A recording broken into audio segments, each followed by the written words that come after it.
संतप्त मानस शांत हों जिनके गुणों के गान में।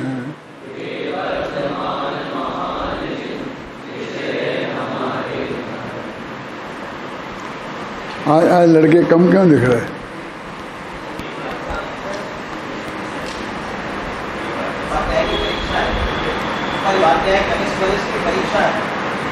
परीक्षा है, उन्होंने छुट्टी दी है।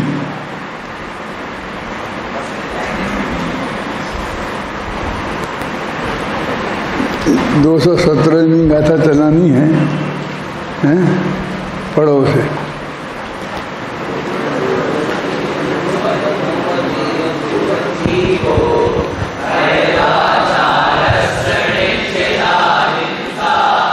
परसरति बंधो हिंसा में तेण समेदस प्राणी मरे आना मरे हिंसा अत्याचार से तब बंद होता है नहीं जब रहे अत्याचार से। जीव मरे चाहे ना मरे, लेकिन अयत्नाचार है तो उसकी हिंसा अवश्य होगी। माने मुख्य हिंसा अयत्नाचार है। अभी आगे बताएंगे कि अयत्नाचार क्या है। जैसे मोटा मोटा तो ये हम समझ ही लें कि जो हमारे 28 मूल गुण हैं मुनिराजों के, उनको सावधानी पूर्वक पालन करने को अयत्नाचार बोलते हैं, और उनमें प्रमाद होना उसको अयत्नाचार बोलते हैं। लेकिन यहाँ ये भी कहेंगे कि अशुद्धोपयोग में आना ही अयत्नाचार है। आगे बताएंगे कि जीव मरे चाहे जिए, लेकिन जिनके अयत्नाचार है उसके हिंसा नियम से है। पयदस्ति बंधो हिंसा में तेण सामंजस्य, क्योंकि समिति पूर्वक चलने वाले के जीवों का घात होने पर भी उन्हें बंध नहीं होता। इससे मालूम पड़ता है कि जीवों के घात से हिंसा का खास संबंध नहीं है, क्योंकि वो परजीवों का घात में 4 समवाय 5 समवाय तो उनके ही हैं। 4 समवाय उनकी आयु का क्षय होना, उनकी तत्कालगत योग्यता आना, ये सब बातें हैं। ये तो हम तो निमित्त मात्र हैं, और निमित्त मात्र के बाद भी जो सावधानी संभव ही नहीं है। माने हम आँख खोल के 4 हाथ जमीन देख के चलेंगे ना, लेकिन उससे भी जो सूक्ष्म जीव हैं तो वो तो हमसे बचेंगे ही नहीं। पैर तो हम रखेंगे ही, उसके नीचे आएंगे भी तो मरेंगे। माने निरंतर हिंसा तो है ही, और उसके हिसाब से कहते बंध नहीं होता है।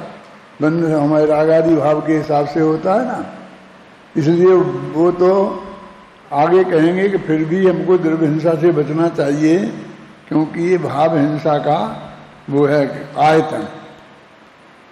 इस आयतन से हमें बचना चाहिए। तो ये गाथा ऐसे बहुत प्रसिद्ध गाथा है, और सब लोग इसे पढ़ते हैं। पूरा प्रवचन सार जिनने नहीं भी पढ़ा है वो भी ये गाथा पढ़ते हैं। ऐसा नहीं है कि वो प्रवचन सार शुरू से पढ़ते आए हैं और यहाँ तक आए हैं तब उनने ये गाथा पढ़ी। तो लेखों में आती रहती है, लेख करते रहते हैं विद्वान लोग, वो लेख वेख पढ़ते रहते हैं, तो उनसे उनके पढ़ने में आ जाती है, ख्याल में आई ना, और सुनने में आ जाती है, तो चल निकलती है इस बात के लिए, इसलिए बहुत प्रचलित हो जाती है।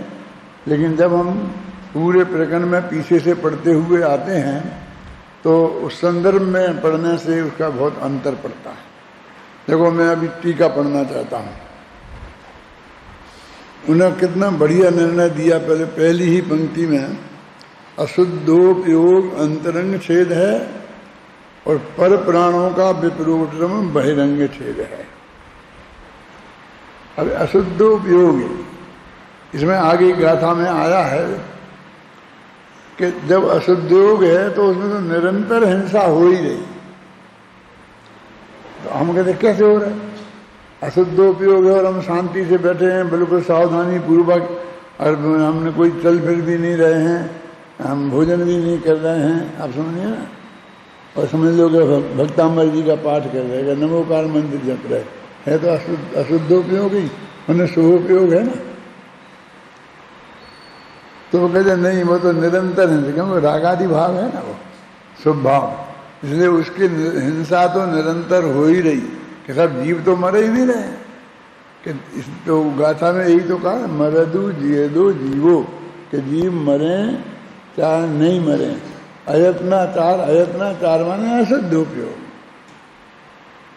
ये कहेंगे कि जो बाहर जो कहा जाता है यत्नाचार मन सावधानी पूर्वक चलना फिरना उठना बैठना, वो तो सब व्यवहार का कथन है। निश्चय से तो शुद्धोपयोग है यत्नाचार और अशुद्धोपयोग है अयत्नाचार। ऐसा निष्कर्ष यहाँ पर बताने वाले हैं। 3-4 गाथाओं में आई जाएगी। अभी मैं आज 4 गाथाएं पढ़ाने वाला,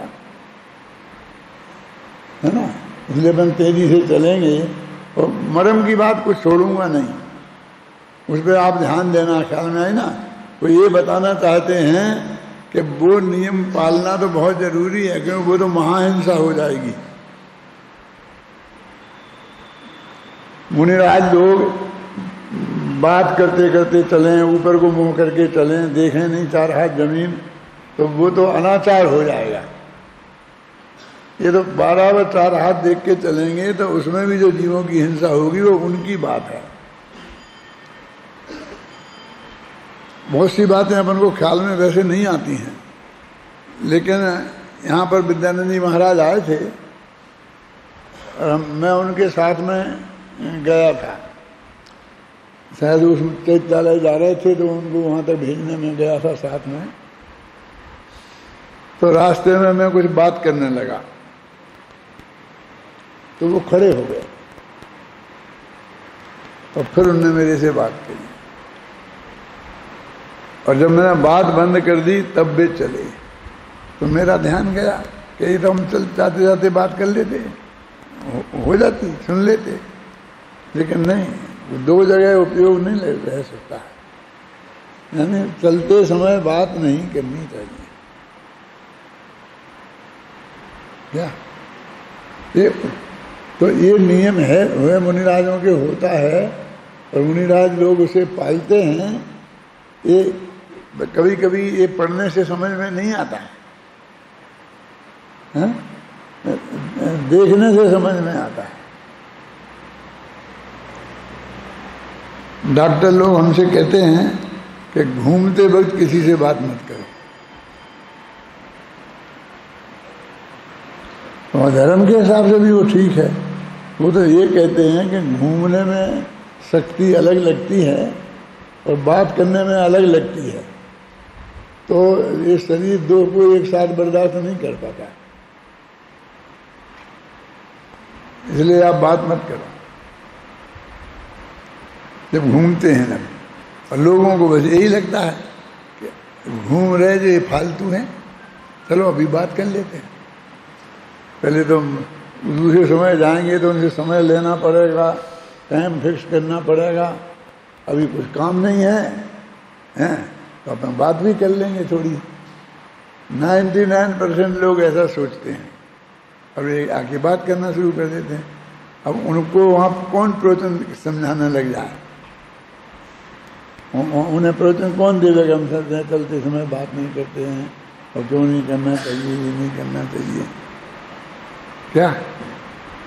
लेकिन वो मेरे धर्म के हिसाब से भी ठीक नहीं है, स्वास्थ्य के पॉइंट ऑफ व्यू से ठीक नहीं है। और उस वक्त अपन सोचते तो रहते ही हैं ना कुछ, तो वो चिंतन में बाधा पड़ी होती है। खासकर जब मैं लिखता हूँ कोई चीज और लिखते में थक जाता हूँ बैठे बैठे, तो मैं घूमने लगता हूँ। लेकिन वो जो पंक्ति जो जहाँ मैं लिख रहा होता हूँ ना, वो मेरे दिमाग में घूमती रहती है। वो उसके आगे की कौन सी आएगी, आप समझ गए ना। अब आप आगे बात करना चाहते हो, नहीं मुझे नहीं है वो इच्छा। मैं तो उसी बस वहीं बैठ के फिर लिखने लगूंगा। मैं अभी ऑफिस में भी नहीं पहुंचता हूँ ना, ये कारण ये भी है कि मैं घर पे बैठे बैठे लिखता रहता हूँ, फिर घूमने लगता हूँ, और घूमने से बात दिमाग में आती है पंक्ति तो बैठ के वहीं लिख देता हूँ और फिर घूमने लगता हूँ। ज़्यादा थक जाता हूँ तो लेट जाता हूँ, और फिर लेटने में नींद नहीं आती है तो उठ के फिर लिखने लगता हूँ। अभी मैं ऑफिस में नहीं कर सकता, ना तो मैं घूम सकता हूँ ना लेट सकता हूँ, और मुझे लगातार 2-4 घंटे बैठा ही रहना पड़ेगा। वो 3 काम एक साथ करता है, समझ गए ना। वो पलट पलट के करो तो वो शरीर बर्दाश्त कर लेता है, और कंटिन्यूशन में लगातार करो तो शरीर बर्दाश्त नहीं करता है। क्या?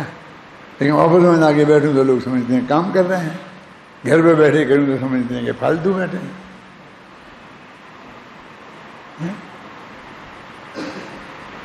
काम का क्या है? कोई मेरा ऐसा काम तो है नहीं कि मेरे को मतलब समझे, ये तो मेरे को जहाँ अनुकूलता पड़ेगी वैसा करूँगा ना मैं, तब मैं वो कुछ थोड़ा बहुत कर सकता हूँ, नहीं तो नहीं कर सकता हूँ। ये तो खैर अपनी साधारण बात है, लेकिन मुनिराज तो बिल्कुल ही उन्हें इष्ट नहीं है कि तुम जाके उनसे गप्पे लगाओ।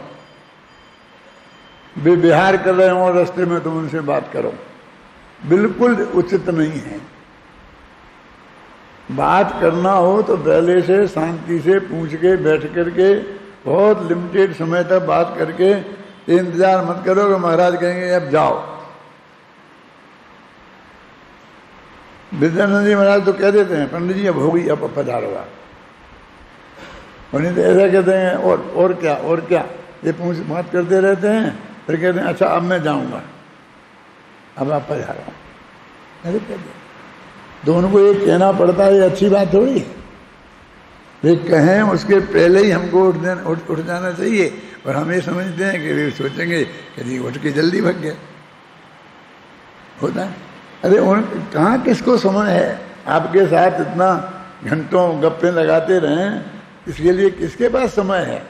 थोड़ी औपचारिकता निभा देते हैं। मनुष्य तो बहुत कीमती है ना, तुम लोगों का भी है ना। ऐसा नहीं समझना कि बुढ़े लोगों का होता होगा कीमती है, क्योंकि तुम्हें बहुत काम करना है, अपना स्वाध्याय भी अध्ययन भी सब करना है कि नहीं करना है। तुम्हारे पास कहाँ ऐसा फालतू समय है? देखो, अशुद्धोपयोग अंतरंग छेद है, और पर प्राणों का विपरोपण बहिरंग छेद है। अब हमको ऐसा लगता है कि जब हम आत्म ध्यान में बैठे ना, तो अभी हम बहुत काम कर रहे हैं, मैंने शुद्धोपयोग में चले गए मान लो, तो बहुत काम कर रहे हैं। और अब हम बाहर आए तो शुभोपयोग में आए तो लिखने पढ़ने इन बातों में करने लग गए, तो हम कम काम कर रहे हैं कि काम नहीं कर रहे हैं। ऐसा ही लगता है ना। अब मैंने जितना अध्ययन किया अभी इन दिनों में खासकर, मैं इस निष्कर्ष पर पहुंचा हूं कि शुद्धोपयोग माने अनंत आराम। अनंत आनंद तो लिखा ही है ना, अनंत आनंद अनंत आनंद अनंत आनंद अनंत आनंद अनंत आनंद अनंत आनंद हरे भोगोगे काल अनंत, है ना। लेकिन आराम भी वहां कुछ काम नहीं है कि जानना तो जानना भी सहज है, जानना भी प्रयत्न पूर्वक नहीं है। ये जानना ये नहीं जानना ऐसा कुछ नहीं है। जो आया जानने में जानना नहीं, जो इधर जी आ गया परद्रव्य आ गया, नहीं वहां से हटाओ अपने में चले जाओ, कुछ नहीं है। यद्यपि ये गाथा आने वाली है, मुझे मालूम है कि परद्रव्य से वो बंध है और स्वद्रव्य से मोक्ष है, और परद्रव्य वो दुख गई, स्वद्रव्य वो सुख गई, वो आने वाली है। फिर भी मैं ये कह रहा हूँ उन दोनों दृष्टिकोणों को अलग अलग समझना, क्योंकि वो बोझा हो गया ना कि फिर उपयोग को समेटते फिर तो काम हो गया ना। मैंने वो शुद्धोपयोग की जो अवस्था है उसमें कुछ नहीं, अत्यंत बिल्कुल सहज जानना जो होता है बस वही होने दो और कुछ नहीं तुम्हारे दिमाग में विकल्प नहीं होना, वही तो निर्विकल्प है। कुछ भी करने का आएगा तो विकल्प आएगा ना, भाव आएगा ना, तो अनंत आराम की दशा है।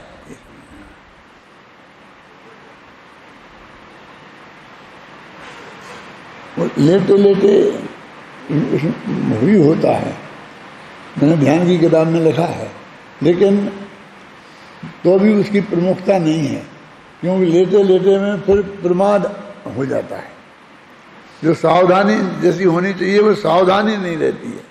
सावधानी रहे और विकल्प नहीं रहे, विकल्प तो काम है।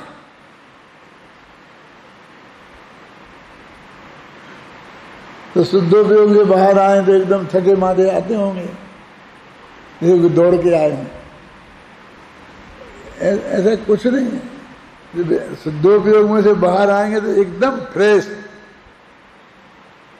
कुछ काम कर ही नहीं रहे थे ना, बस वो ही अंतर मुहूर्त को काम मैंने विकल्प बंद हो जाए, उसमें ही केवल ज्ञान हो जाता है। मैं ये जो बार बार कहता हूँ, मैंने मुझे शायद कल परसों भी कहा था, लेकिन मुझे ऐसा अंदर में लगता है कि मेरी बात लोगों तक पहुंची नहीं। मैंने कहा बिल्कुल ऐसा कुछ नहीं, उसमें कैसे हो जाएगा। यानी जो सब कुछ है उसमें हमें कुछ नहीं दिखता, यानी हम उस शुद्धोपयोग का स्वरूप ही नहीं समझते। अब करने की बात तो बात की नहीं है? हमें तो कुछ करना चाहिए, एकदम अत्यंत सावधान हो गए, अंदर चले गए शुद्धोपयोग में, तो बस बहुत काम में लग गए और बाहर आए तो वो साहब वहाँ थक जाते हैं ना, रह नहीं सकते हैं, इसलिए बाहर आ जाते हैं। बाहुबली बेचारे ठहर ही नहीं पाए, पहलवान ज़्यादा थे ना भरत चक्रवर्ती, तो वे ठहरे रहे। ऐसा कुछ नहीं है।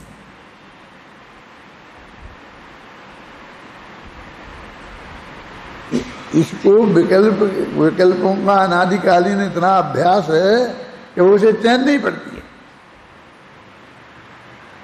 अभी हम लिखते पढ़ रहे, और लिखते पढ़ते पढ़ते थक गए, और शांति से 2 मिनट ऐसे पढ़े। क्या है वो, कल एक चिट्ठी लिखनी थी, उसका जवाब नहीं गया, वो टीवी पे वो आता है, उसमें ये नहीं हुआ, लग गया। हम आराम कहाँ करते हैं? आंखें बंद करके आराम करने के लिए ही 2 मिनट ऐसे बैठे, तो वहाँ पर क्या होता है बोलो? माथे पे बहुत काम है ना, क्यों जिन इसलिए होता है। अरे कुछ नहीं होगा तो भी तुम्हें ऐसा ही होने वाला है, और नहीं होएगा तो तुम ऐसा समझोगे कि मैं बीमार हो गया, क्योंकि तुमको तो ये बीमारी काम अच्छी समझने में आने लग गई है।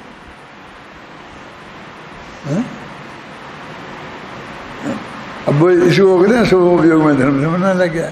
तुम जाके देखो, गए भगवान की भक्ति करी, नाचे गाए, चिल्ला चिल्ला के गाए, और फिर खूब नाचे उछल कूद करके, और फिर आगे ऐसे फिर प्रस्त होके पड़ जाते, थक गए। क्यों? क्योंकि धर्म बहुत किया ना, धर्म बहुत किया, क्या धर्म बहुत किया। उछल कूद समर्थ बदन में जब वो देवागम स्तोत्र लिखा होगा तो कितना उछले कूदे होंगे कि बिल्कुल शांत होके बैठे होंगे, तब वो पंक्तियां लिखी गई होंगी। क्यों बोला? तो वो जो उन्होंने लिखी थी वो पंक्तियां, वो उस वक्त सबसे उत्कृष्ट भक्ति थी ना उनकी। तो ये भक्ति में थकने का काम कहाँ है? धर्म में थकने का काम नहीं है,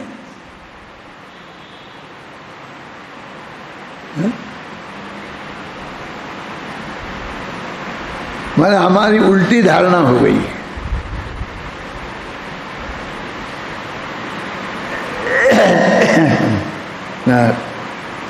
इनमें अंतरंग छेद ही बलवान है, बहिरंग नहीं, क्योंकि पर प्राणों का छेद हो या ना हो।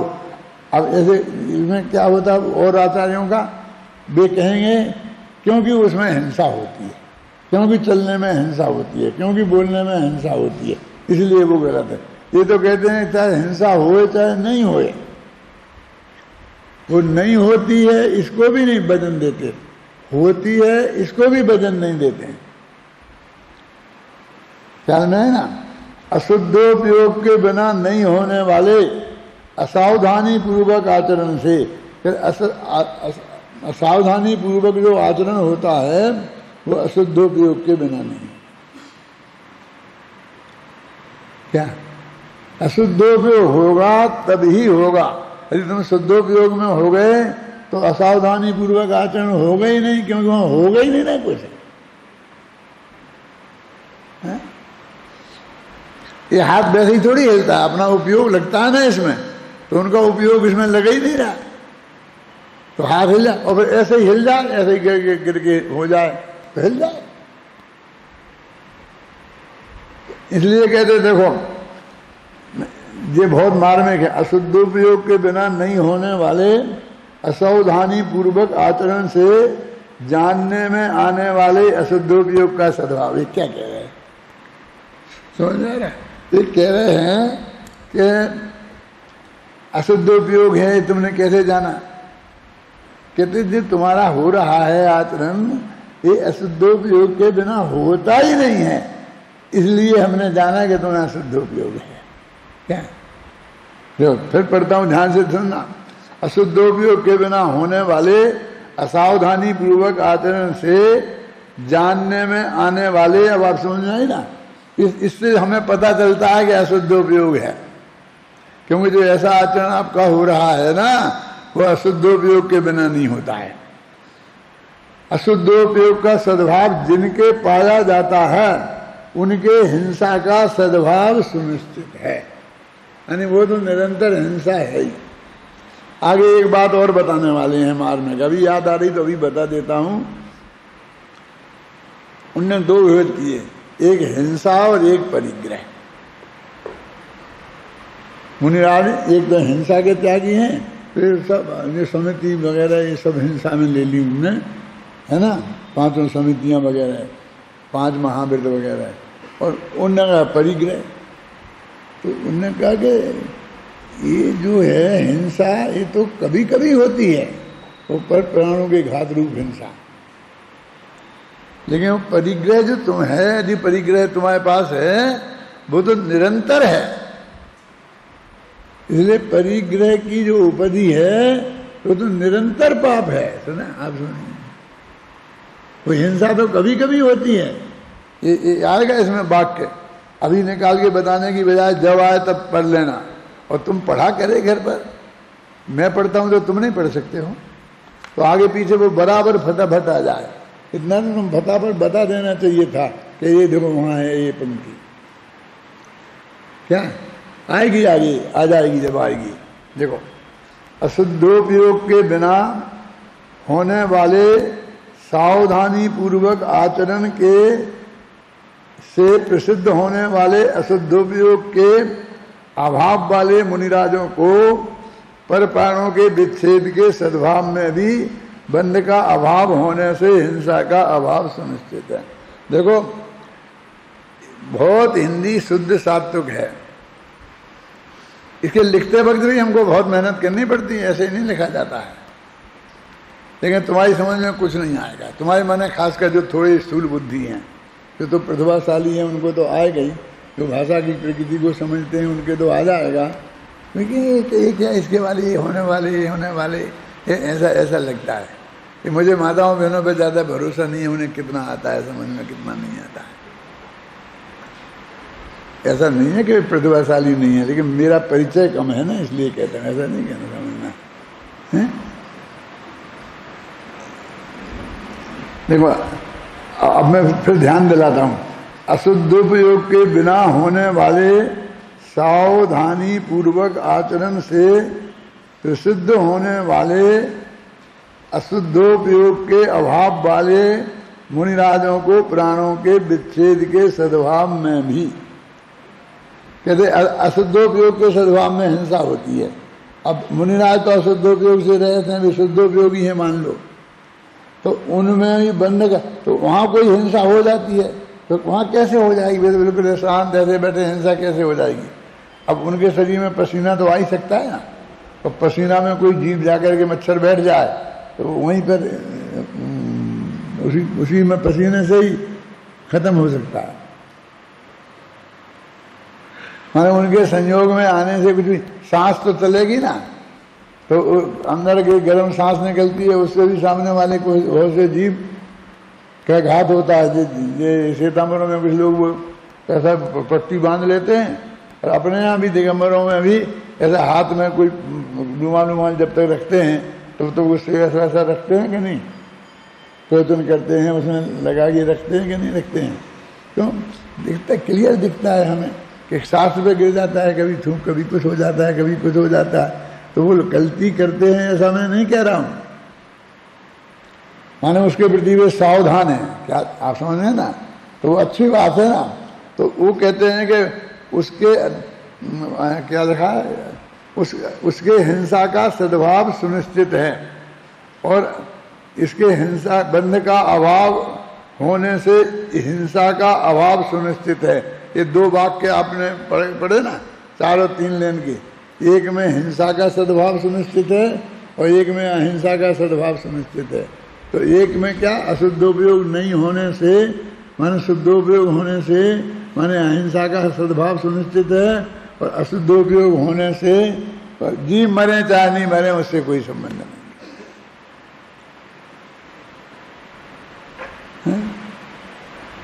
अब हमारा सारा प्रयत्न, सावधानी तो रहनी चाहिए, लेकिन सारा प्रयत्न वहीं लगा रहता है, वहीं लगा रहता है। एक मैंने आपको ये भी बताया कि मुनिराज जंगल में बैठे हैं, तो अपनी जैनियों की जो अहिंसा है उसका स्वरूप बड़ा विचित्र है। हमारे अंदर में रागादि उत्पन्न नहीं हो, हमें मारने का बचाने का भाव नहीं आए, तो हम अहिंसक हैं। और वहाँ पर हमारे माध्यम से भी होती रहे, और बिना तो हो ही रही है। कुत्ता बिल्ली को खा रहा है, बिल्ली को चूहे को खा रही है, और वो सारों जीव इधर अपने घर में बैठते हैं, शांति से लेटे हैं, उधर छिपकली है, वो कीड़ों को उधर खा रही है, आराम से उसका लंच चल जाए। क्या कर लेते हैं आप?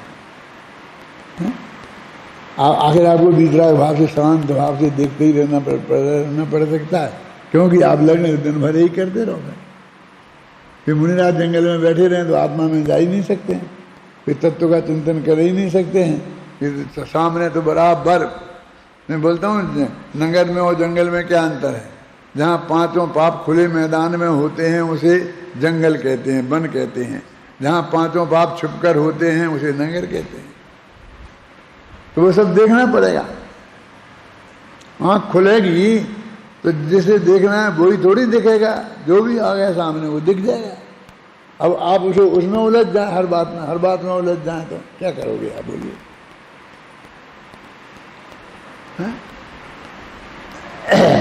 बहिरंग छेद से अंतरंग छेद ही बलवान है। ये दूसरे 2 पैरे ऊपर जो मैंने पढ़े हैं उन्हें बहुत सावधानी से पढ़ना सब लोग, और फिर उससे अर्थ निकालने की कोशिश करना। आप अच्छी तरह से अर्थ निकाल पाते हैं कि नहीं।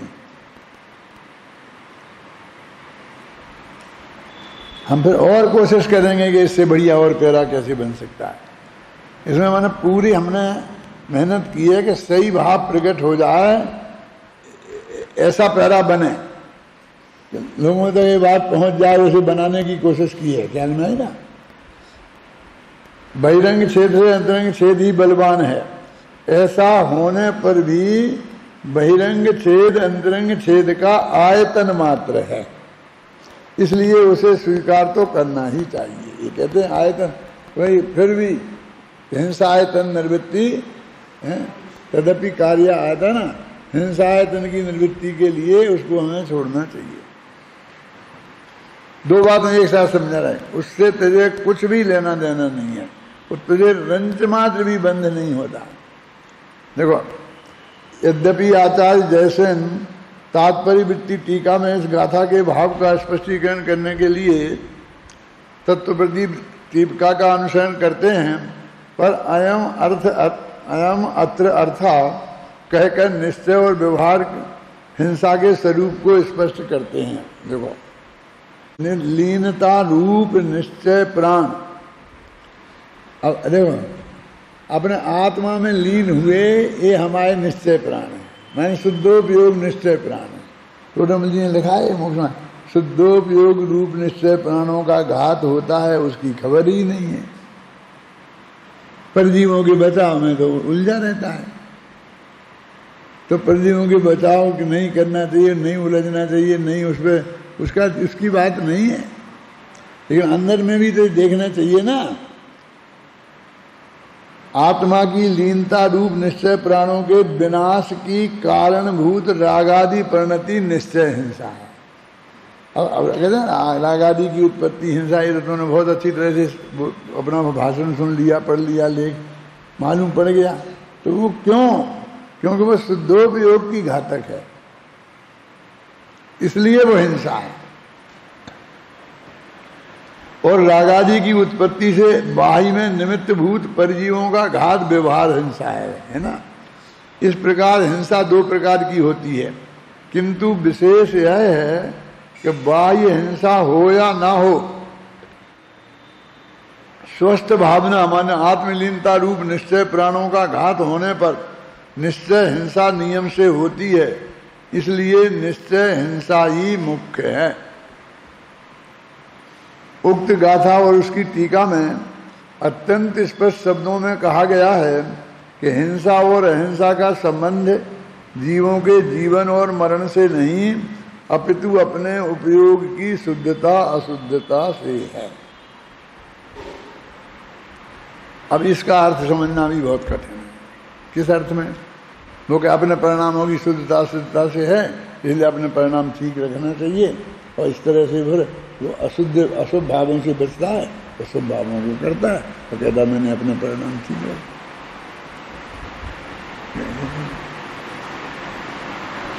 आपने ऐसे बहुत लोग देखे होंगे, पुरुषों में और महिलाओं में भी, खासकर महिलाओं में, कि जब उनको कोई संकट आता है, कोई लौकिक दृष्टि से तकलीफ खड़ी होती है, तो हे भगवान, मैंने ऐसे क्या पाप किए थे जो मेरे के सामने ऐसी समस्या आई है। उसे अपने पाप किए थे यही समझ में नहीं आता कुछ। यानी वो कभी मैंने भगवान बतावेंगे तूने क्या पाप किए थे, जबकि वो शुद्धोपयोग में नहीं गया तो 24 घंटा पाप ही हो रहे। तो पुण्य भी पाप है ना, तो अशुद्धोपयोग पाप हो गया ना, तो 24 घंटा हो रहा है ना। अब वो कहे मैंने क्या किए थे, क्या किए थे, मैंने तो किसी का कुछ किया नहीं, मैंने तो किसी का कुछ बिगाड़ा नहीं। अरे तू किसी का कुछ बिगाड़ ही नहीं सकता है, क्या बिगाड़ता? तूने बड़ी कृपा करी दूसरों पे जो किसी का कुछ नहीं बिगाड़ा। ऐसी बातें करता भगवान क्यों रहते हैं चुप? वैसे तो चुप रहना उनका स्वभाव ही है। ऐसे मूर्खों से क्या बात करें? इतना समझा दिया, ये समझा दिया, फिर ऐसी पागलपन की बातें करते हैं। हमने ऐसे क्या पाप किए थे? दादा की ऐसी किताब है ना, हमने ऐसे क्या पाप किए थे, ऐसे कुछ है?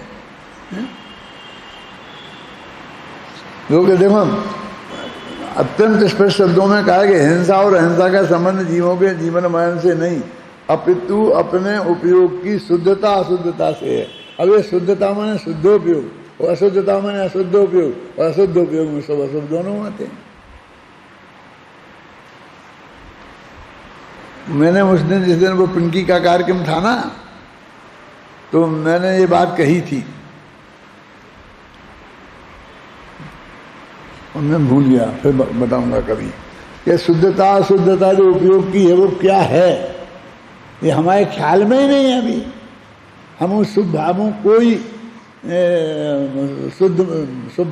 शुद्ध मान करके और उसे करके हम कहते हैं हमने तो सब कुछ, हमने कुछ पाप किया ही नहीं, हमने कुछ पाप किया ही नहीं। वो भी हम कहते हैं हाँ पुण्य भी पाप है, पुण्य भी पाप है। तो पुण्य भी पाप है माने अशुद्धोपयोग पूरा पाप, माने आत्मा क्यों है?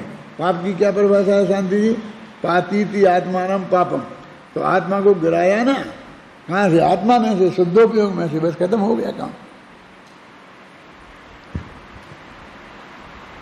पहली बात तो यह है कि आध्यात्मिक दृष्टिकोण से शुभाशुभ भाव रूप अशुद्धोपयोग शुद्धोपयोग का घातक होने से, रागादि रूप होने से हिंसा ही है ना।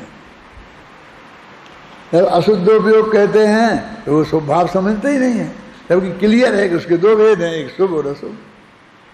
माने प्रतिपादन में कहाँ कम कसर है? लेकिन जब भी वो अशुद्धोपयोग कहेंगे कि वो खोटा है तो हाँ बहुत बढ़िया, बिल्कुल सच्ची बात है। अब शुभोपयोग वो आ जाएंगे और अशुभ के दो भेद हैं शुभ। अब ऐसे क्या करें? असनी पंचेंद्री जैसे नहीं लगते हैं। दूसरी देखो 3 बातें हैं निष्कर्ष के रूप में, है ना, नीचे देखना समय।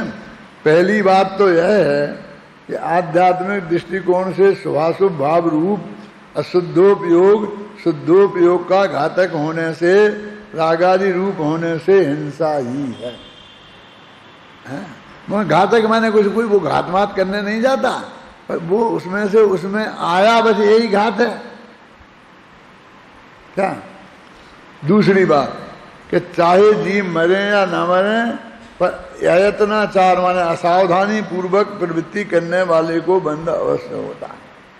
और तीसरी बात है ना, मिली तीनों बातें, यह है कि सावधानी पूर्वक आगमानुसार प्रवृत्ति करने वालों के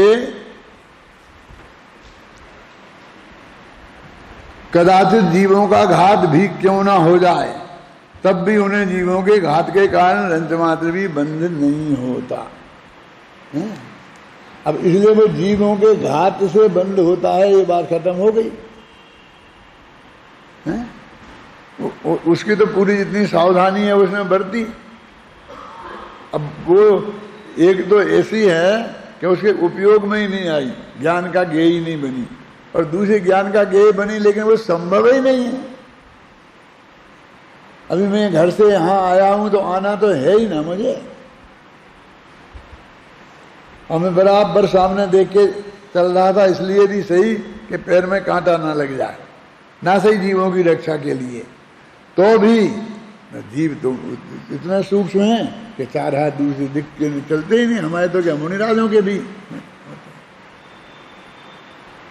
मुनिराजों के पास साधन क्या है? वो ये पीछी है।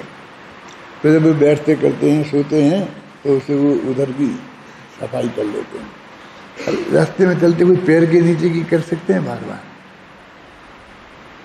नहीं कर सकते, पैर तो रखना ही पड़ेगा। और देख करके निर्जंतु जमीन है, तो इसलिए मालूम उनको चलने के ऐसा नियम है कि जिस रास्ते ज़्यादा लोग चलते हों, बैलगाड़ी चलती हो, ऐसे रास्ते में उन्हें चलना चाहिए। उस रास्ते को प्रासुक मानते हैं, समझते आप? क्यों कि जो जीव एक तो वहाँ आएंगे नहीं, क्योंकि वे जानते हैं यहाँ बहुत हलचल है, बैलगाड़ी आएगी, आदमी आएगा, तो हम यहाँ पर जान को जोखिम में है, इतना वो समझते हैं, इसलिए वो बगल से दूर दूर रहते हैं। इसलिए भी, और दूसरे आ जाएंगे तो मर जाएंगे किसी न किसी के पैर के नीचे आके, हम क्या कर लेंगे। लेकिन बाकी की जो जमीन है उसमें तो धसाधस जीव भरे हुए हैं। उसे बोलते पगडंडी। पगडंडी समझते हो? ये पहाड़ियों में चलते हैं, जो आदमी चलते हैं तो उसे जो पैरों के रास्ते से बन जाती है, तो उस जमीन को प्रासुक मानते हैं।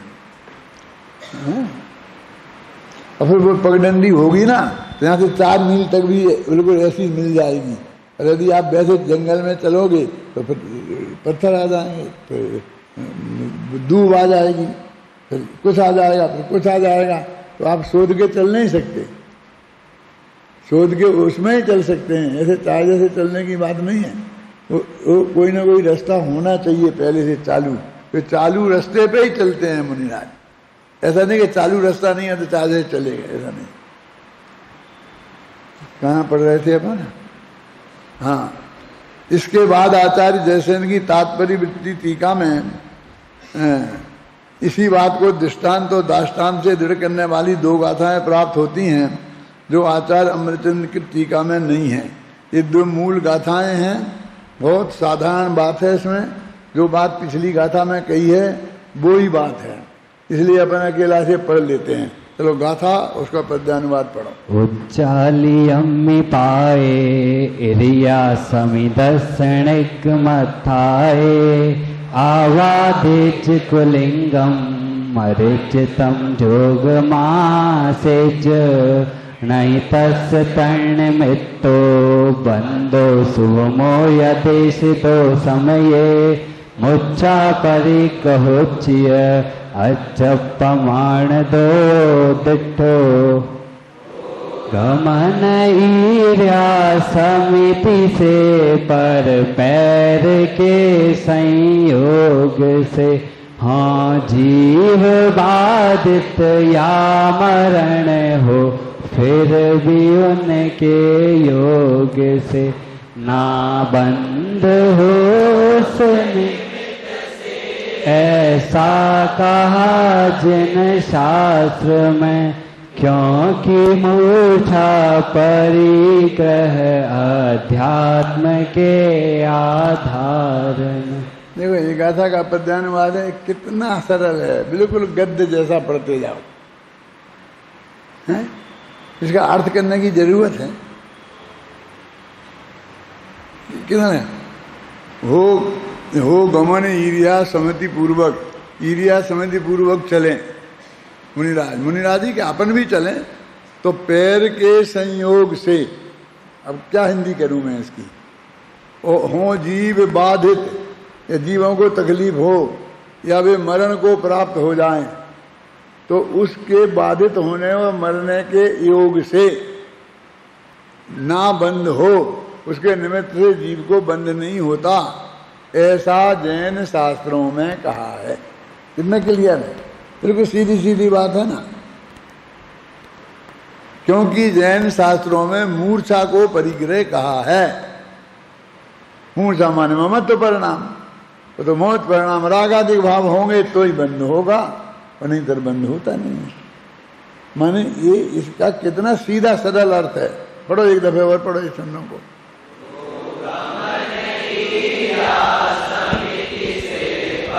पैर के संयोग से हाँ जीव बाधित या मरण हो फिर भी उनके योग से ना बंद हो उस निमित्त से, ऐसा कहा जिन शास्त्र में क्योंकि मूर्छा परिग्रह अध्यात्म के आधार। हो गया ना क्लियर? अब इनका अर्थ भी पढ़ लेते हैं। मूर्छा परिग्रह इस सूत्र में कहे अनुसार जिस प्रकार अध्यात्म दृष्टि से मूर्छा रूप रागादि परिणामों के अनुसार परिग्रह होता है, बाह्य परिग्रह के अनुसार नहीं। आपके पास ज़्यादा परिग्रही हैं, आपका कम परिग्रही हैं, तो आपके पास कितने रुपए हैं, कितने मकान हैं, उनसे नहीं गिना जाता है। आपके अंदर में कितनी मूर्छा है। हो सकता है कम हो संयोग और उसमें मूर्छा आपकी बहुत अधिक हो। अधिक है अनंतानुबंधी मूर्छा हो, क्या प्रत्याख्यान संबंधी मूर्छा है, क्या प्रत्याख्यान संबंधी मूर्छा है। बोलो ये कमंडल है और 3 कसाय के अभाव वाले मुनिराज हैं, तो उनको मिथ्यात्व तो है ही नहीं, मुँह मनमात मुँह तो है ही नहीं। अनंतानुबंधी है, प्रत्याख्यान और प्रत्याख्यान राग भी नहीं है, तो संजुलन राग है, लेकिन उसका तीव्र हृदय है। क्योंकि जब तीव्र हृदय होता है तभी उपधि कमंडल उठाते रखते हैं, नहीं तो आत्मा में चले जाते हैं। मन हृदय होता है तो सातवां गुण स्थान हो जाता है। क्यों? और यहाँ पृथ्वी कमंडल रखे हैं और फिर अपन अंदर में चले गए, तो लौट के आएंगे मतलब बाहर, तो वे पृथ्वी कमंडल वहीं मिलेंगे ना, गारंटी है, नहीं मिल सकते हैं। आप रेलवे स्टेशन पर बैठे हैं, क्यों? आपका सामान रखा है वहाँ। अब जिसका जो होगा, कीमती भी हो सकता है, कम कीमती भी हो सकता है, तो लेकिन जिसका है उसके लिए तो वो कीमती ही है, क्योंकि वो अत्यंत आवश्यकता की जो 24 घंटे की दिनचर्या की चीज़ें होती हैं वो ही रखता है, तो वो संकट में तो खड़ा हो ही जाएगा। वो लाखों रुपए की गड्डी होगी, वो थोड़ी इतने काम आनी है। लेकिन जो जो छोटा छोटा परिग्रह जिसे कहते हैं ना, वो तो आना ही है ना। अभी आप उसमें गए तो आप कितने घंटे उसकी तरफ नहीं देखें और आप शांति से बैठे रहते, क्यों? तो यहाँ रखा है हमने, गर्दन काय को हिलाते हो, शांति से बैठे रहो ना। रखा है? नहीं रखा, क्या नहीं रखा कोई ले तो नहीं गया, क्यों? तो मुनिराज को भी देव हो सकता है ना। तो तुम्हारा सामान कोई ले भी जाएगा तो तुम बहुत आसानी से फिर दोबारा ले आओगे, घर से ले आओगे, खरीद लोगे, जेब में नोट होंगे। तो अब महाराज का यदि कोई कमंडलू ले गया और पीसी ले गया तो उनको इतनी आसानी से मिलेगी नहीं। एक तो उनके पास पैसा नहीं और दूसरे बाजार में मिलते नहीं। यानी उनका द्वारा मिलना कितना कठिन है, सोचो आप। एक महाराज को पीठी कमंडल चाहिए, जाओ तुम लाओ, कितने दिन में लेके आ सकते हो? हैं? कहाँ कहाँ खोजोगे, कहाँ मिलता है, कैसे मिलता है, नहीं मिलता है, बिकता तो है नहीं, पैसा तो खड़े होते नहीं। क्यों? कठिन है ना। तो तुम्हारे लिए कठिन है तो महाराज के लिए कितना कठिन होगा। तो फिर उन्हें तो उसकी फिक्र तो होनी चाहिए ना, क्योंकि वो पीठी कमंडल नहीं होंगे तो वे ध्यान नहीं कर सकते, फिर वहीं बैठे रहें और पीठी कमंडल लेने भी नहीं जा सकते। अब कोई ला करके उन्हें दे दे वे तो, नहीं तो बस समझ लो मौत की कीमत हो गई। अब बैठे रहे, कब तक बैठे रहे? क्यों? अब सोचो, देखिए जो भी व्यवस्था है उसकी हम आलोचना बहुत आसानी से कर सकते हैं, लेकिन अब आप ही मुनिराज हो, अब सामायिक करनी कि नहीं करनी, 6 घड़ी करनी, सुबह 6 घड़ी, शाम और रोजीना 7 घंटा और 12 मिनट आंखें मीच के रहना है, माने कम से कम उन्हें नहीं देखना है। तो वे 7 घंटे और 12 मिनट बाद हमें वहीं के वहीं रखे मिल जाएं, ये कोई जरूरी है? नहीं, कौन? इनने बहुत जवाब दिए हैं, इसमें सब लिखा है। क्योंकि 3 चीज़ें ऐसी हैं कि बाजार में बिकेंगी नहीं, पैसा खड़े नहीं होंगे, इसलिए कोई चुराएगा नहीं, इसलिए कोई मांगेगा नहीं, वे अप्रार्थनीय हैं, वे ऐसी हैं, वे ऐसी हैं, वो इतनी सुंदर नहीं हैं कि कोई आकर्षण होके ले जाए और घर पे रख करके अपने कुछ लगा देते हैं ना, गणेश जी की मूर्ति लगा देते हैं, ये लगा देते हैं। तो वो ऐसा भी नहीं कि कमंडल रख देंगे तो अच्छा लगेगा घर, क्यों? ऐसा सब लिखे तर्क दिए हैं इसमें कि वो ऐसी हैं इसलिए उनकी चोरी होने का बहुत कम चांस है। लेकिन हैं तो एक कुत्ता आएगा और वो पकड़ के ऐसे खींच के ले जाएगा, एक बंदर आएगा और वो तोड़ के चला जाएगा। गमले को तोड़ गया ना हमारे यहाँ का बंदर, क्या करें? ये हो नहीं सकता है ऐसा। उसमें ऐसा लगा कि वो इतने सुंदर नहीं है कि देख के आपको आनंद आए, लेकिन कुछ लोग रीझते हैं अपने महाराज अपने कमंडली को ही धोते रहते, हाथ फेरते रहते हैं, किसी को ठीक करते रहते हैं। लिखा है इसमें सब, मैंने पढ़ लिया है कई दफे और फिर मैं आपसे बात कर रहा हूँ। क्या है वो कितना कठिन काम है कि रोजाना हमारे पास लॉक में रखने का साधन नहीं है। यदि कमरे में भी हैं तो हम अंदर से लॉक नहीं कर सकते हैं। कोई भी उसमें आ जा सकता है। सोचो ना जरा एक दफा, हम क्यों सोचें? हमें क्या मतलब? महाराज सोचें तुम्हें नहीं जाना है मोक्ष, तुम बिना नग्न दिगंबर हुए मोक्ष चले जाओगे, क्यों? तो श्रीलंबर मान्यता है, करना तो पड़ेगा ना। तो वो उसका स्वरूप हमारे ख्याल में आना चाहिए।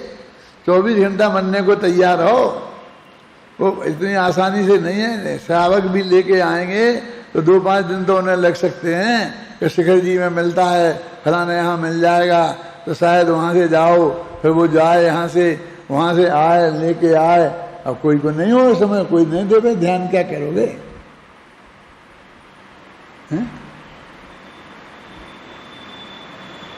अपन तो एक की जगह 6 रख लेते हैं, ये चली जाएगी, दूसरी निकाल लेंगे, दूसरी निकाल, तीसरी निकाल लेंगे, जरूरत तो एक ही की है, क्यों? है ना? कहाँ पढ़ रहे थे अपने? गाथा पढ़ लिया ना, वो हो गया। अब आगे चलो, अगली गाथा पढ़ते हैं।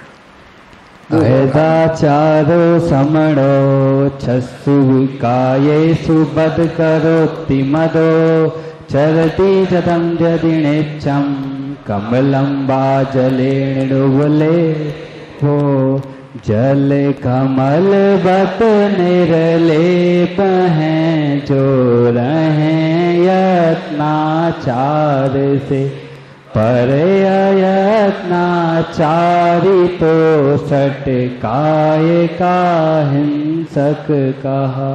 कहते हैं जो यत्नाचार से रहते हैं वे जल कमल के में निर्लेप हैं। जल में जैसे कमल निर्लेप रहता है ऐसे वे कर्मों के बंधनों से निर्लेप रहते हैं जो यत्नाचार से रहते हैं। और जो अयत्नाचारी हैं वो तो 6 काय के हिंसक हैं, चाहे एक जीव उनसे मरे चाहे नहीं मरे। अपने यत्नाचार माने क्या? वो देख देख के चलना, यत्न पूर्वक सब पर सावधानी से करना। ये नहीं आगे लिखा है यत्नाचार से माने शुद्धोपयोग में, ऐसे लिखा। यत्नाचार माने शुद्धोपयोग में रहते हैं वे जल कमलवत निर्लेप हैं, ख्याल में। और अयत्नाचार माने अशुद्धोपयोग में है कि नहीं। वो कहा था ना प्रयत्न पूर्वक देख के चलना, कि वो तो व्यवहार कहा था। निश्चय से यत्नाचार और अयत्नाचार तो ये है। देखो टीका पढ़ता हूं, सरल है ना, कि जरूरत नहीं ना ज्यादा कि मैंने 4 गाथाएं बोली थी तो 4 गाथाएं करूंगा, ज्यादा नहीं करूंगा, चिंता नहीं करना। अशुद्धोपयोग के बिना नहीं होने वाले अयत अप्रयत आचार आ गया ना। अशुद्धोपयोग के बिना नहीं होगा। अप्रयत ना माने असावधानी पूर्वक आचरण अशुद्धोपयोग के बिना नहीं होगा, यानी अशुद्धोपयोग है उसका अर्थ है। द्वारा ज्ञात के द्वारा ज्ञात होने वाले अशुद्धोपयोग का सद्भाव हिंसक ही है कि इससे असावधानी पूर्वक आचरण हमारा हुआ, इससे मालूम पड़ा कि हमें अशुद्धोपयोग है, और वो भाव हिंसक ही है। बस उससे फिर हिंसा होगी, ऐसा अलग की जरूरत नहीं है, बस हिंसा हो गई। तुम्हारे चित्त में राग पैदा हो गया और हिंसा हो गई कि हमने मारी नहीं, तो भी अपन क्या समझते हैं कि राग मारने का भाव पैदा हो गया, ऐसा समझते हैं। लेकिन हम नहीं मारा और भाव पैदा हो गया तो हमें क्यों, हमने मारा ही नहीं, गलती किए ही नहीं, गलती किए ही नहीं, तो कहते नहीं तुम्हारा भाव पैदा। लेकिन मारने का नहीं, बचाने का भी भाव पैदा हो गया तो हिंसक हो गए। तुम क्या कह रहे हो कि मारने बचाने का कुछ नहीं हुआ, नमोकार मंत्र बोलने का हो गया तो क्यों? अशुद्धोपयोग है ना, अशुद्धोपयोग के बिना शुद्धोपयोग नहीं रहा ना। ख्याल में आया बात? आप समझ में आ रहा है?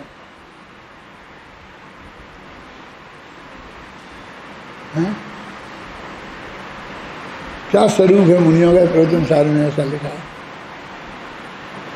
देखो उन्हें अशुद्धोपयोग के सद्भाव हिंसक ही है, क्योंकि 6 काय के प्राणों के विपरूपण के आश्रय से होने वाले बंध की प्रसिद्धि है, और अशुद्धोपयोग के बिना होने वाले प्रयत्न आचार सावधानी पूर्वक आचरण के द्वारा ज्ञात होने वाले अशुद्धोपयोग का सद्भाव अहिंसक ही है, क्योंकि पर के आश्रय से होने वाले बंध का अभाव होने से जल में रहते हुए कमल की भांति निर्लेपता की प्रसिद्धि है।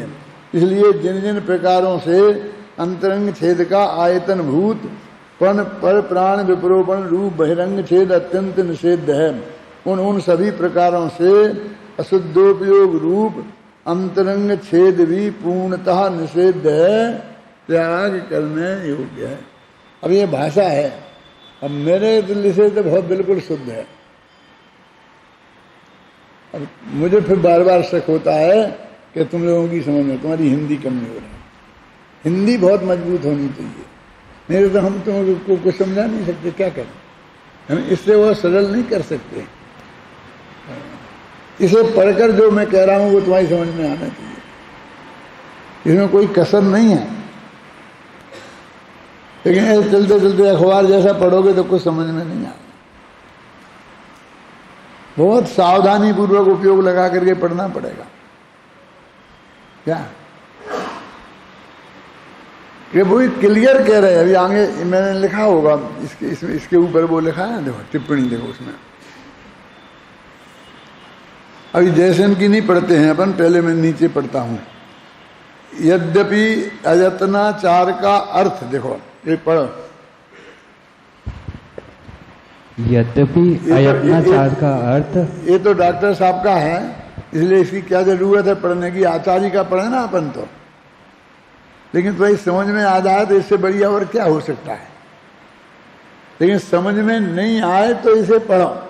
हाँ सुना रहा है, तुम सुना। यद्यपि अयत्नाचार का अर्थ असावधानी पूर्वक आचरण और यत्नाचार का अर्थ सावधानी पूर्वक आचरण माना जाता है, तथापि यह अर्थ व्यवहार न्याय का कथन ही है, क्योंकि निश्चय न्याय की अपेक्षा तो अयत्नाचार का अर्थ आत्मा के प्रति असावधानी और यत्नाचार का अर्थ आत्मा के प्रति सावधानी ही है। आचार्य जैसे के उक्त कथन से है बात अत्यंत स्पष्ट है। अब कौन सा कथन आप पढ़ लेते हैं ऊपर का, वो 3 पंक्तियां हैं ना बोल्ड में। शुद्धात्मा की अनुभूति लक्षण शुद्धोपयोग परिणत पुरुष के, परमात्मा ख्याल में आई ना। 6 काय के जीवों के समूह रूप लोक में विचरण करते हुए यद्यपि बाह्य में द्रव्य हिंसा है, तथापि निश्चय हिंसा नहीं है। इसलिए शुद्ध परमात्मा की भावना के बल से निश्चय हिंसा पूर्णता छोड़ देना चाहिए, है ना। शुद्धोपयोग में अहिंसा है और अशुद्धोपयोग हिंसा है। वहां तो राग लिखा तो हम तो समझो चाहे तो मुझे कह दो अशुद्धोपयोग ही को लिख दिया, तो राग में स्वभाव भी आ गया। अपन तो वहां गिनते ही नहीं, अपन नहीं गिनते हैं। अपन जो इतना अध्यात्म के विशेषज्ञ हो गए, समझ लो 5-5 साल तुमको यहाँ हो गया, फिर भी और तुमको तो क्या 50-50 साल हो गए लोगों को, वे सिद्धांत के रूप में मान लेते हैं और फिर वहीं की वहीं गाड़ी चलती है। हाँ, मैंने उस दिन जो कहा था कि एक बात कही थी पिंकी वाले रचन में कि सब व्यवहाराभासी हैं। कहा था, याद है क्या उदाहरण दिया था? कौन बताएगा? हाथ उठाओ फटाफट। कोई नहीं उठाया, कोई। हाँ, ये बताएगा। देखो कहा था ना कि बता भी, तू ही बता। जिस दिन हमारा पूजन पाठ आदि में विशेष मन लग जाता है, स्वाध्याय आदि के करते वक्त और विशेष उपयोग लग जाता है, दान पूजा करते वक्त अहोभाव से आने लग जाते हैं, और उन भावों की हमें संतुष्टि होने लग जाती है कि आज कुछ धर्म हुआ, आज मैंने कुछ किया, तो यही भाव के कारण ये समझ आता है कि व्यवहाराभास। तो क्या है व्यवहाराभास? कि थोड़ा व्यवहार हमारा ठीक हो जाता है। हाँ, हम रोज ही ना भगवान की दर्शन कर रहे हैं, पूजन कर लें, अच्छा स्वाध्याय कर लें, 2 घंटा बैठ के अच्छी तरह से समय पर प्रवचन में आ जाएं, हैं, और खाने पीने में भी बहुत सावधानी बरत लें। ख्याल में है ना, अश्विन चतुर्दशी का ध्यान रखें। कल तक नहीं रखते थे, अब आज से हमें कोई ऐसा परिवर्तन आया है और हमने संकल्प किया कि हम ऐसा ही करेंगे, तो वो बहुत बढ़िया बात हो गई। दुनिया कौन बुरा कहेगा? एक पंडित हुकुमचंद को छोड़कर वो कहेगा कि उससे जो आपको संतोष हो गया ना, अब मेरी कुछ थोड़ी तरक्की हुई है, अब मैं सुधरा हूं, कल तक तो नहीं सुधरा था। तो ये जो तेरे को भाव हुआ, इसका नाम है व्यवहाराभास की मिथ्या दृष्टि। क्या करना? ये बात उस दिन कही थी, है याद? समझ में आया ना? यानी वो व्यवहार सुधरा आपका और उसमें आपको संतोष हो गया।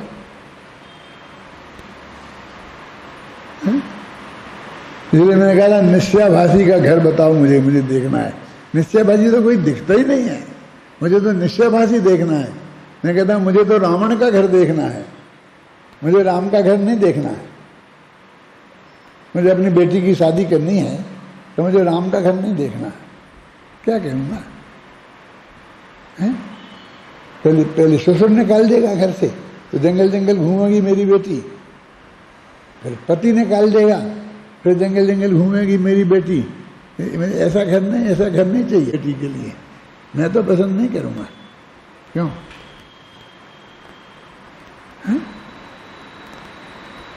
लेकिन 6 महीना तक एक परस्त्री जिसे जी जान से चाहता है अपने घर में रही, लेकिन वो पवित्र की पवित्र बाहर चली गई, अगली परीक्षा दे करके उसने इस बात को सिद्ध कर दिया। तामन का घर ऐसा है बोला। तो ऐसा दृष्टिकोण हमारा मतलब मेरे समझने का सोचने का तरीका है। वो सोचो कि वो आना चाहिए ना समझ में कि क्या कह रहे वो। व्यवहार आभास, कौन सा आभास, कैसा है आभास? क्यों कि सब निश्चयवादी अपने को केवल ज्ञानी मान लेता है, जो पर्याय है नहीं उसको अपने में मान लेता है, और राग है उसे न मानता है कि मुझ में राग नहीं है। मुझे बताओ तो ये कौन है जो अपने को केवल ज्ञानी मानता है? हाँ, वो एक संध्या बहन थी जिससे मैंने बात नहीं की थी 15 दिन तक कि केवल ज्ञान मुझे अभी है, लेकिन मुझे केवल ज्ञानी से बात करने का भाव नहीं। क्यों है कोई तुम में से कोई मानता है कि मैं केवल ज्ञानी हूं? जो पर्याय नहीं है उस पर्याय को मानना, और जो पर्याय है उससे इनकार करना, इसका नाम निश्चयाभास है। समझ में आया ना? तो राग अभी वर्तमान पर्याय में है, उससे इनकार कर रहे हो, केवल ज्ञान नहीं है उसे। अरे वो तो केवल ज्ञान तो स्वभाव से बताया है। टोडरमल जी ने कितना साफ लिखा, ऐसा थोड़ी है अंदर केवल ज्ञान बैठा है और ऊपर से केवल ज्ञानावरण है चद्रा जैसा, चद्रा हटा दिया, ऐसा नहीं है। उन्होंने लिखा कि सुमेर पर्वत जैसी चीज उसके आड़े आ जाए तो भी केवल ज्ञान को देखने से नहीं रोक सकती है। केवल ज्ञान के सुमेर पर्वत के अंदर में बहुत सोना भरा शुद्ध सोना अंदर पड़ा हुआ है। सुना आपने पढ़ा कि नहीं? गए जाके देखा, ले आते, नौकरी नहीं ढूंढना पड़ेगी। क्यों? वो सोना उनने देखा केवल ज्ञानावरण ने, वो केवल ज्ञान को तो वो इतनी मोटी दीवार नहीं रोक पाई। बहुत बारीक है केवल ज्ञानावरण कर्म, तो इतना सूक्ष्म से सूक्ष्म है ना, ये कारवान बजना है, ये क्या रोक सकती हैं? अंदर केवल ज्ञान है ही नहीं। और केवल ज्ञान प्रकट हो सकता है ऐसा शक्ति है। केवल ज्ञान तो पर्याय का नाम है, और उनमें सर्वज्ञत्व शक्ति है, सर्वज्ञ शक्ति गुण का नाम है। सर्वज्ञत्व शक्ति है, वह केवल ज्ञान पर्याय नहीं है। अब केवल ज्ञान पर्याय को मान रहे हैं। तुम ऐसे आप समझे मैं निश्चयवादी का घर देखना है, समझ में आएगा? कहाँ है कोई निश्चयवादी? देखो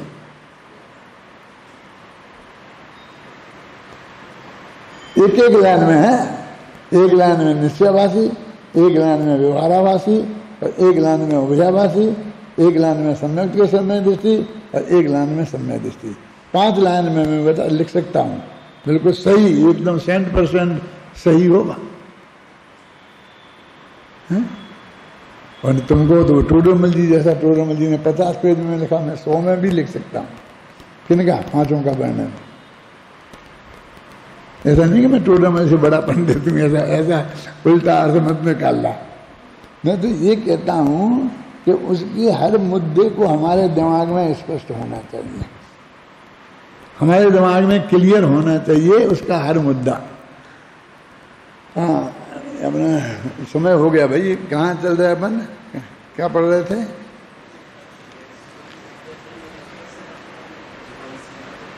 वो तो पढ़ लिया ना अपन ने, 15वें 16वीं गाथा जो जयसेन की है। अब 18वीं और पढ़नी है मुझे। पढ़ो, ये चल रही 18वीं चल रही ना, पढ़ ली ना अपन ने? हाँ, तो नीचे अर्थ पढ़ा, अशुद्ध योग के बिना नहीं होने वाले अपरत आचार से द्वारा ज्ञात होने वाले अशुद्ध योग का सद्भाव हिंसक ही है, क्योंकि 6 प्रकार के प्राणों का विलोपन हो गया। 420 नंबर पेज पर जैसे आचार्य पढ़ रहे थे अपन। हाँ, समझ गए जी। तो हो गया पूरा। इस गाथा में अत्यंत स्पष्ट शब्दों में कहा गया है, अयत्नाचारी श्रवण के निमित्त से जीव मरे चाहे ना मरे, पर उन्हें 6 काल के जीवों का हिंसक माना गया है। अयत्नाचारी, यत्नाचार। इसी प्रकार यत्नाचारी श्रवण के निमित्त से भले ही सूक्ष्म जीवों का घात हो जाए, तब भी वह जल में रहते हुए जल से भिन्न कमल के समान अहिंसक ही है।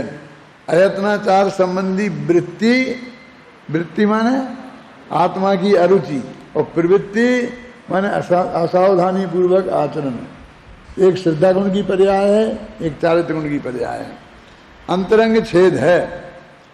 देखो, आयतनाचार संबंधी वृत्ति और प्रवृत्ति अंतरंग छेद है, और जीवों का बध आदि बहिरंग छेद है। ध्यान रखने की बात यह है कि बहिरंग छेद से अंतरंग छेद बलवान है। खत्म। अब कल अपन 219वीं गाथा पढ़ेंगे। ये पुराना नहीं पढ़ूंगा मैं, ये आपके पढ़ने की पूरी जिम्मेवारी है। देखो, दो तीन दफे घर पे पढ़ोगे तो ये चीज तुम्हारी स्थायी संपत्ति बन जाएगी। बहुत मार्मिक है। नहीं पढ़ोगे तो निकल जाएगी ऐसी। मैं कोई ऐसा नहीं कहता हूं तुमको, मैं खुद भी करता रहता हूं। कभी मैं एक पर प्रवचन कर रहा हूं तो ये मेरी स्मृति में ताज़ा हो जाना चाहिए, सब पक्का हो जाना चाहिए। क्या क्यों मैं तुम्हें यहाँ समझा रहा हूँ? अभी मैं जाकर के बम्बई में पूरी दफे बिना देखे ही सब प्रवचन कर सकता हूँ, क्योंकि मैंने खूब उस पर मंथन किया है, बार बार पढ़ा है, सोचा है, विचार किया है। मैं और कुछ नहीं करता हूँ। सब लोग मेरे से चढ़ते हैं, ये लिख दो, ये कर दो, ये कर दो, ये पढ़ दो, यहाँ बैठ जाओ, वहाँ बैठ जाओ। मैं नहीं करता, कुछ नहीं करता। तरुणानी और सूचक चूलिका मैं पचाना चाहता हूँ। क्यों? कि अपन को मुनि बनना है ना, इस भव में नहीं तो अगले बनना। जितना काम निपटे उतना निपटा तो लो। क्यों? समझे कि नहीं समझे ना? फिर कब मिलेगा? कब देखेंगे इसे बार बार? ये क्या कह रहे हैं? वो पूरी तरह हमारे अंदर आना चाहिए। अभी 19वीं गाथा में पढ़वाना चाहता हूँ, फिर मैं बंद करूँगा। चलो। हवदी वाणा हवदी बंदो मदम्मि जीवेत काय चेठम्मि बंदो धर्मुव भीदो यदि समणा छड्डिया सवम बंद हो या ना भी हो जिय मरे तन की क्रिया से पर परिख से बंद हो बस उसे छोड़े श्रवण जन। वो बात आ गई है। वो कहते हैं कि जीवों का मरना नहीं मरना ही तो कभी कभी होता है। क्या? लेकिन तुमने जो परिग्रह रख लिया है उसकी उपधि तो तुम्हें 24 घंटे है। उससे होने वाला बंध तो 24 घंटे होता है। तुम्हारी तिजोरी में नोट रखे हैं ना, और तुम्हारी बुद्धि है कि ये मेरे हैं। वो जो अपनी एक कहानी है, आप कुछ भी कहो, मैं वो कहानी है, क्या कौन सी है, क्या नाम है उसका? वो जोहरी की कहानी है ना, कि वो लड़का समझता है बहुत महंगा हीरा है। हाँ, गांठ खोल देखी नहीं, समझ गया? अब पूरा ख्याल में आ गई बात। तो वो समझता है कि 1 करोड़ों का है, और वो है कुछ नहीं, कांच का टुकड़ा है। उसके बाप ने धोखे से खरीद लिया था। समझ में आई ना? तब वो उसको जो परिग्रह का पाप लग रहा था वो करोड़ों का लग रहा था कि वो कांच के टुकड़े का। समझ में आई क्या कह रहा हूं मैं? परमात्मा भाई समझ में आ रही क्या कह रहे मैं? कि तुम जितना करोड़ों का उसे मान रहे हो उसके हिसाब से पाप लग रहा। हो सकता है कांच के टुकड़े हों। यानी परिग्रह है क्या स्वर्णानी जी? 3 मकान हैं, 3 मकान का पाप लग रहा, क्योंकि 24 घंटे हैं ना। हिंसा तो ऐसा जब जीव मारोगे तब मरेगी, चलोगे तो जीव का घात होगा। लेकिन परिग्रह की जो उपाधि है वो तो निरंतर बाप का बंद का, उसमें एक है तो मत। तो मैंने इसमें लिखा है, मेरी जो किताब है उसमें कुछ करेक्शन किए थे, वो शांति जी देखा था, मैंने लाया नहीं है उसमें। इसमें फिर मैं बताऊंगा। अभी मैं आज तो अभी पढ़ लिया अपन ने, इतना ही बहुत है।